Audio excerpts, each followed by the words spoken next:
नमस्कार, शाम के 6 बजने वाले हैं और वक्त है 6 के सिक्सर का। तो चलिए बुलेटिन की शुरुआत करते हैं बिहार की सबसे बड़ी खबर के साथ।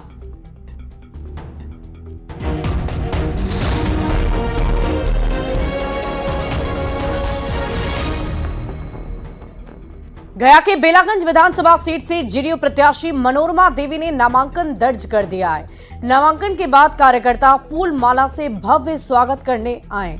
मनोरमा देवी ने कहा कि वो जनता के मान सम्मान के लिए ये लड़ाई लड़ रही हैं। पूरी उम्मीद है कि महान जनता आशीर्वाद देकर उन्हें विजय बनाएगी।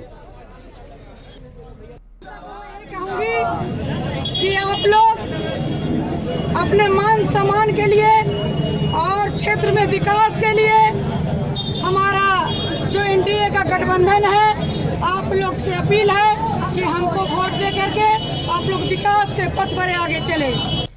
वहीं बिहार विधानसभा उपचुनाव को लेकर सियासी सरगर्मी तेज हो चुकी है। तरारी के करदी मंडल पहुंचे बीजेपी के सीतामढ़ी सदर विधायक मिथिलेश कुमार ने यह दावा किया कि यहां कोई लड़ाई नहीं है, क्योंकि जनता ने तय कर लिया है कि तरारी के इतिहास को बदलना है या एनडीए की जीत तय मानी जा रही है। विकास के नाम पर तो जनसमर्थन है ही है, क्योंकि आदरणीय नरेंद्र मोदी जी ने हर गांव में सड़क, हर खेत में पानी, हर गांव में बिजली, गरीबों के लिए आयुष्मान कार्ड, गरीबों के लिए प्रधानमंत्री आवास योजना, मैं जिस धरातल पर समय दिया हूं मैं उसी की ना बात करूंगा। ये तो फिर गलत बातें हो जाएंगी, ये तो फिर नेतागिरी वाली बात हो तरारी जाएगी। जीत कर जाएंगे आपको तो मैं कह दिया कि वो तो जीता हुआ है। और चुनावी रणनीतिकार से नेता बने प्रशांत किशोर ने जन स्वराज पार्टी के जरिए राजनीति में एंट्री कर ली है। उम्मीदवार देने के बाद उन्हें 2 सीट से उम्मीदवार वापस भी लेना पड़ा है। इस मामले के बाद चुनावी रणनीतिकार प्रशांत किशोर की रणनीति पर सवाल उठ रहे हैं। इस पर प्रशांत किशोर ने अपनी सफाई भी दी है। प्रशांत किशोर के इस कदम के बाद बिहार की सत्ता में पक्ष से लेकर विपक्ष के नेता हमलावर नजर आ रहे हैं। स्वराज ने पहली शुरुआत की, उसी में इनको धक्का लग गया, वो ठीक बात है। हम लोग नए हैं, नया प्रयास है, उसमें 1-2 स्टेप गलत हो सकता है, लेकिन हम लोग की ईमानदारी में, हमारे प्रयास की शुद्धता में कहीं कोई कमी नहीं दिखेगी। बस ज्ञान होने से नहीं होता है, समाज पे, जमीन पे उतर के जनहित के मुद्दों को उठाने से और उस पे काम करने से लोग नेता बनते हैं। ठीक है, मीडिया में पकड़ है, मीडिया आपको प्रमोट कर रहे हैं, लेकिन आप समझ गए ना प्रशांत किशोर जी कि मीडिया के प्रमोट करने से भी कुछ नहीं होता। अभी तो 2 कैंडिडेट आपके भागे हैं, आपके सब भागेंगे। ये चुनाव जो है राजनीतिक विचारधारा से लड़ी जाती है, चुनाव जो है देशभक्ति से लड़ी जाती है, चुनाव जो है विकास के एजेंडे से लड़ी जाती है। जब आप चुनाव में बिजनेस करने आएंगे, जब आप चुनाव में कैंडिडेट की जगह प्रोडक्ट को उतारेंगे, तो जनता आपको स्वीकार करने वाली नहीं है। और ये बड़े रणनीतिकार और राजनीतिक रचनाकार बनने वाले लोग, आज इनकी असलियत सामने आ गई। उम्मीदवार चयन करने के बाद ले कुर्सी की दे कुर्सी, यह हालात हो गया। उम्मीदवार बदलना पड़ रहा है कि प्रथम मक्षिका ग्रासे। इसलिए सीधे तौर पर यह कहा जा सकता है कि राजनीति में माननीय प्रशांत जी अभी किशोर है। और गिरिराज सिंह की हिंदू स्वाभिमान यात्रा अब खत्म हो गई है, लेकिन सियासत चरम पर की जा रही है। राष्ट्रीय लोक मोर्चा के राष्ट्रीय अध्यक्ष उपेंद्र कुशवाहा ने कहा है कि बिहार में हिंदू या किसी अन्य धर्म को कोई खतरा नहीं है। गिरिराज सिंह के बयान पर राजनीतिक टिप्पणी की जरूरत नहीं है। अब बिहार के लोग इस बात से आगे बढ़ चुके हैं। तो मंत्री जमा खान ने कहा कि गिरिराज सिंह ने कुछ भी ऐसा नहीं कहा जिस पर बवाल मच जाए। इतनी बात जरूर है कि जो बात माननीय गिरिराज सिंह जी की ओर से कही जा रही है उस यात्रा के मकसद के बारे में कि हिंदू खतरा में है, हम उसको बचाने के लिए इस कार्यक्रम में चल रहे हैं। मेरी समझ से और हमारी पार्टी की समझ से बिहार में कोई धर्म के सामने खतरा नहीं है। हिंदू धर्म तो बहुसंख्यक लोगों का धर्म है, ज़्यादा लोग मानते हैं। इवन यहाँ जो अल्पसंख्यक समुदाय के लोग हैं उनके सामने भी कोई खतरा नहीं है। मीडिया के मेरे साथी कुछ उसको बढ़ाचक किए हैं, उनका अलग अपना काम करने का तौर तरीका है। सबको लेकर हम एनडीए चलता है, एनडीए नेता हमारे नेतृत्व में चलती है। संविधान बिहार में चला सीखा, संविधान को चलाने का काम समाज में किया है, सबको लेकर चलते हैं। और जो बिहार में विकास हुआ 2005 के बाद वो एनडीए ने ही किया है, सब लोगों ने मिलकर काम किया है। और बड़ी खबर सुपौल से आ रही है, जहां एक मौलाना पर नाबालिग के साथ यौन शोषण का आरोप लगा है। नाबालिग के साथ यौन शोषण की घटना के बाद पूरे इलाके में सनसनी फैल गई है। आरोपी मौलाना पर फोकनिया परीक्षा पास कराने का प्रलोभन देकर लंबे समय तक यौन शोषण का आरोप लगा। अब 6 महीने की गर्भवती नाबालिग न्याय की गुहार लगा रही है।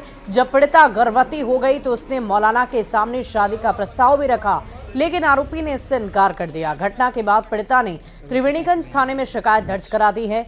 आरोपी मौलाना अब्दुल हाफिज मस्जिद में पढ़ाने के साथ साथ नाबालिग के घर भी पढ़ाने के लिए आता था। आरोप है कि मौलाना इस वक्त फरार है। बढ़ते आगे चक्रवाती तूफान की जानकारी भी आपको देंगे, लेकिन उससे पहले अब बात करेंगे लॉ एंड ऑर्डर की। और राजधानी पटना में चेन स्नैचिंग की घटनाएं रुकने का नाम नहीं ले रही। ताजा मामला पटना के सचिवालय थाना के राजवंशी नगर का है, जहां एक महिला शिक्षिका से बाइक सवार अपराधियों ने चेन स्नैचिंग की और मौके से फरार हो गए। दूसरी घटना शास्त्री नगर थाना क्षेत्र की है, जहां रामनगरी मोड़ पर एक अपराधी ने एक महिला से सोने की चेन छीनी और मौके से फरार हो गया। अपराधियों ने शास्त्री नगर थाना क्षेत्र के बिली रोड ओवरब्रिज के साथ जक्कनपुर थाना क्षेत्र के चांदपुर बेला के पास भी छिनताई की घटना को अंजाम दिया है। घटना के बाद पुलिस मामले की तहकीकात में जुटी हुई है। बढ़ते आगे बेगूसराय के MRJD कॉलेज के शिक्षकों पर छात्र छात्राओं और उनके अभिभावकों से मारपीट का आरोप लगा है। घायल छात्रों का आरोप है कि परीक्षा के समय कुछ छात्रों की शिक्षकों से बहस हो गई थी, जिसके बाद नाराज शिक्षकों ने उनके साथ मारपीट शुरू कर दी। विरोध करने पर लाठी डंडे से जमकर मारपीट की गई। अभिभावक जब बीच बचाव करने के लिए पहुंचे तो उनको भी नहीं छोड़ा गया। पुलिस से शिक्षकों की शिकायत भी कराई गई है। घायलों को इलाज के लिए अस्पताल में भर्ती किया गया है। मारपीट के बाद से कॉलेज में बवाल जारी है। काहे के लिए क्या स्टूडेंट थे ना, हम लोग स्टूडेंट एग्जाम दे रहे थे तो इसका पैर टूटा हुआ था। उसमें कॉपी का जमा करने के लिए तो मेरा पैर झोटा खींच करके मारे सर हमको। पहले हमको मारे, उसके बाद मेरी मम्मी को जख्मी किया, उसके बाद मेरे भाई को, फिर इसको भी मारा। हम लोग गए, हम लोग GT कॉलेज एग्जाम देने आए हैं। एग्जाम देख के हम लोग का घर जाने का मकसद था, लेकिन हम लोग एग्जाम देख नहीं करके मास्टर को बोलने के लिए जा रहे थे कि ऐसे क्यों किया, क्या कारण था। बस हम लोग को भी लाठी अंदर से बड़का बड़का लाठी निकाल हम लोग मार के मास्टर सब अंदर 15-20 मास्टर थे। कौन कौन थे?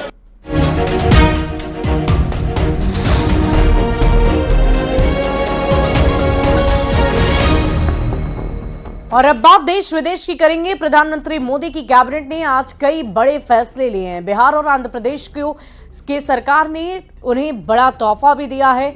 हजारों करोड़ के प्रोजेक्ट पर मुहर लगाई गई है। यूपी के अयोध्या से सीतामढ़ी तक रेलवे लाइन बिछाने की भी मंजूरी दे दी गई है।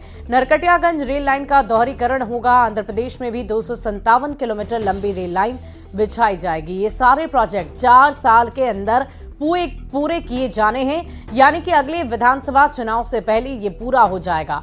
छठ पूजा के लिए उत्तर प्रदेश और बिहार जाने वालों के लिए सरकार ने बहुत अहम फैसला लिया है। त्योहारों पर 7000 स्पेशल ट्रेन चलाने का फैसला लिया गया।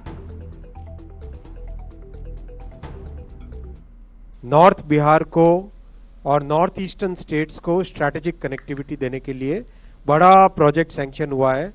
बहुत बड़ा प्रोजेक्ट सैंक्शन हुआ है। ये प्रोजेक्ट है 256 किलोमीटर 256 किलोमीटर का, नरकटियागंज, रक्सौल, सीतामढ़ी, दरभंगा। नरकटियागंज, रक्सौल, सीतामढ़ी, दरभंगा और सीतामढ़ी मुजफ्फरपुर। आज माननीय प्रधानमंत्री श्री नरेंद्र मोदी जी ने अप्रूव किया है कैबिनेट में। और अब बात झारखंड विधानसभा चुनाव की करेंगे। आज झारखंड चुनाव के लिए नामांकन का मेगा डे रहा। आज एनडीए और INDI के कई दिग्गजों ने नामांकन पर्चा भरा है, जिसमें बरहेट से मुख्यमंत्री हेमंत सोरेन भी शामिल रहे, जबकि गांडी विधानसभा सीट से हेमंत सोरेन की पत्नी कल्पना सोरेन ने भी पर्चा दाखिल किया। नामांकन के बाद हेमंत सोरेन ने कहा कि एक चुनावी प्रक्रिया है जिसे हमने पूरा कर दिया। बीजेपी नेताओं की झारखंड में कैंपेनिंग पर हेमंत सोरेन ने जवाब देते हुए कहा कि ये लोग प्रवासी नेता हैं जो कुछ दिन के बाद झारखंड में खोजने से भी नहीं मिलेंगे। पर्चा भरने की जो प्रक्रिया है वो हमने आज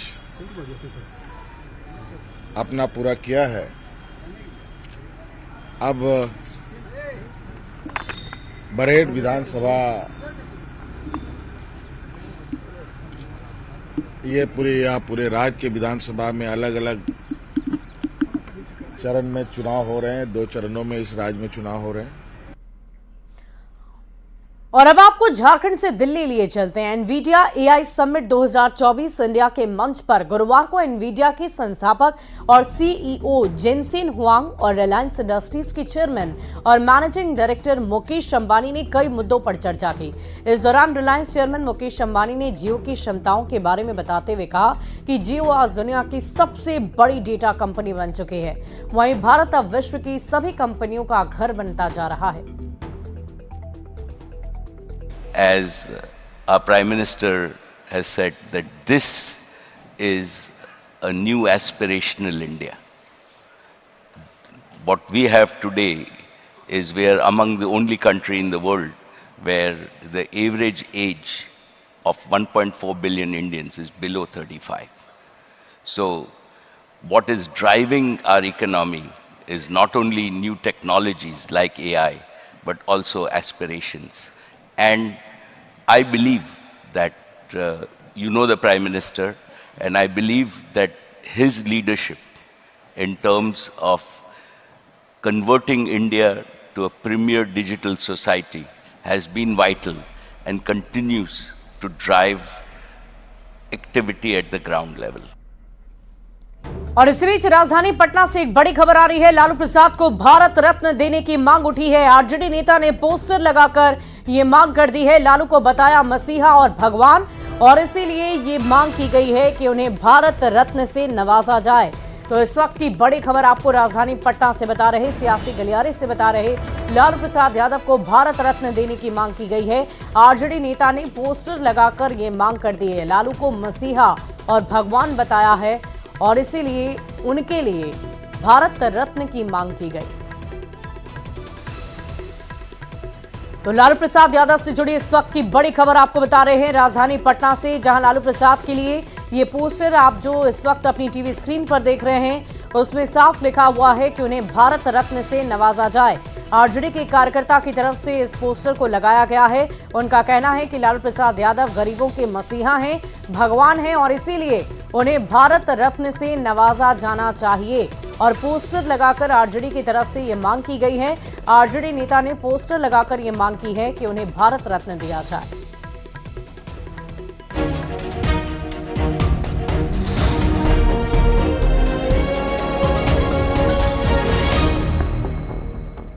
तो अब बात शेयर बाजार की करेंगे। सेंसेक्स और निफ्टी आज लगभग सपाट बंद हो गए। एफएमसीजी और आईटी शेयरों में बिकवाली से दोनों इंडेक्स लाल निशान में बंद हुए। ब्रॉडर मार्केट में भी बिकवाली का दबाव दिखा। बीएसई के मिड मैप इंडेक्स 0.13% और स्मॉल कैप इंडेक्स 0.72% की गिरावट के साथ बंद हुए। इसके चलते शेयर बाजार के निवेशकों की संपत्ति आज करीब 1.33 लाख करोड़ रुपए घट गए। और इधर सोना और चांदी के दाम में आज गिरावट देखी गई है। India Boolean and jeweller association के अनुसार 10 ग्राम 24 कैरेट सोने का भाव 531 रुपए गिरकर 78,161 रुपए आ गया है। और इससे एक दिन पहले सोना 78,692 रुपए प्रति 10 ग्राम पर बंद हुआ था। चांदी की कीमत जानिए। चांदी की कीमत भी 1,442 रुपए की गिरावट दर्ज की गई और ये 97,420 रुपए प्रति किलो के भाव पर आ गई है। और इससे एक दिन पहले चांदी 98,862 रुपए पर बंद हुई थी। आपको बता दें कि 23 अक्टूबर को सोना 78,703 रुपए और चांदी ने 99,151 रुपए का ऑल टाइम सबसे ज्यादा हाई रेट बताया गया।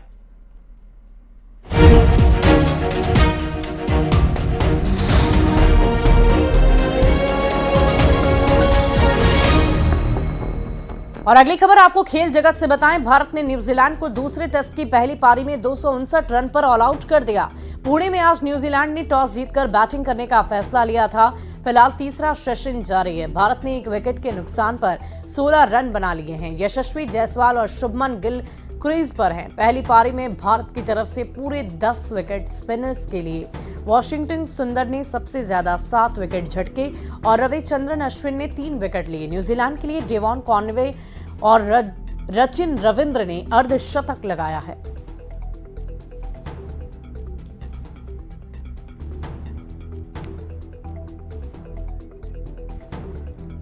और इधर 26 अक्टूबर से पटना के मोइनुल हक स्टेडियम में रणजी के मुकाबले होने वाले हैं और ऐसे में मैच से पहले मोइनुल हक स्टेडियम की तस्वीर बदली सी नजर आ रही है। बीसीए की तरफ से स्टेडियम में साफ सफाई और रंगाई पुताई कराई जा रही। रणजी मुकाबले का उद्घाटन बिहार के राज्यपाल राजेंद्र विश्वनाथ आर्लेकर करेंगे।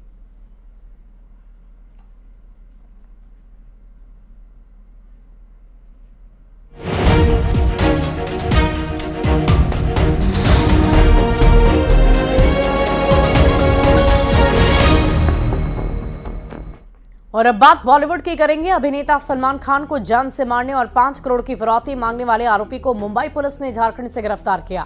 अब उसे मुंबई लाया जा रहा है। कुछ दिन पहले ही आरोपी ने मुंबई ट्रैफिक पुलिस के हेल्पलाइन नंबर पर सलमान खान को लॉरेंस बिश्नोई के नाम से धमकी देकर 5 करोड़ की फिरौती की मांग कर ली थी। बाद में आरोपी शेख हुसैन ने उसी हेल्पलाइन नंबर पर जब माफी मांगी, मैसेज भेजने वाले ने सलमान खान को चेतावनी देते हुए कहा था कि अगर उन्होंने जेल में बंद गैंगस्टर लॉरेंस बिश्नोई के साथ मामले को सुलझाने के लिए 5 करोड़ रुपए नहीं दिए तो उनका हश्र मारे गए एनसीपी नेता बाबा सिद्दीकी से भी बुरा होगा। गलती से बच्चा मेसेज करे दिए गरीब परिवार गोटी हमरा बहुत गरीब हमारे घर घरों नहीं थे और सब्जी बीचे खाची लो शैतानी ख्याल ऐसे बच्चा बटे भूले करे दिए तो की करो गलती माफ करो तुमरा गलती माफ करा जरूरी अच्छी एक बार माफ कर दा हमरा बहुत गरीब। हमको पता चला जो मैसेज कर दिया गलती से तो हमको बुलाया तो हम आया उसके साथ में तो हम यहाँ आके हमको जानकारी लिए थे तो बस। और अब सीधा लेबनान चलते हैं और बात मिडिल ईस्ट की करेंगे, जहां पे हालात बिगड़ते ही जा रहे हैं। इजराइल का लेबनान पर हमला बदस्तूर जारी है। इजरायली सेना ने दक्षिणी लेबनान में हिजबुल्लाह के सैकड़ों ठिकानों को तबाह कर दिया। पिछले एक हफ्ते से इजराइल ने हिजबुल्लाह और हमास के खिलाफ कार्रवाई और भी ज्यादा तेज कर दी है।